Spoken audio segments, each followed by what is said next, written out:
is your love for us. And Lord, that out of that love, Lord, we would learn to love other people. Because when we truly love other people, Lord, we could truly give. Lord, truly give to them. And so, Lord, in the name of Jesus, Lord, we ask for a revelation, for an understanding, Lord, for an experience, Lord, of your love for us. Lord, would you give, Lord God, names in our minds today. Lord, yung mga tao na kakilala namin na, Lord, ang kailangan ng tulong, siguro matagal na nasa ICU yung mga kamag-anak nila, relatives nila.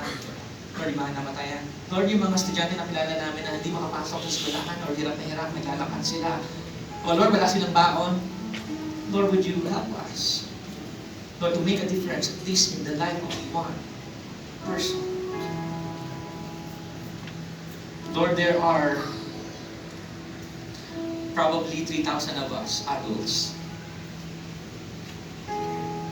Lord, kung susundin namin yung salita niyo, Lord, we could make a difference in the lives of 3,000 people just in this congregation. And so, Lord, would you help us, Lord, to have compassion, Lord God, to the poor and the needy in our midst. Lord, help us to obey you, Lord, because generosity, it is good for us. Lord, thank you for your goodness. Thank you for your kindness in our lives. Lord, and even as we leave this place, Lord, patuloy po kayong kumilos. Patuloy po kayong, Lord, gumalaw sa puso namin, Panginoon. Lord, kung wala pa kami naisip ngayon, Lord, paglabas namin, no? God, would you speak to us and move us into action to have the poor and needy in our midst. Lord, we just want to bring back to you all the glory and the honor.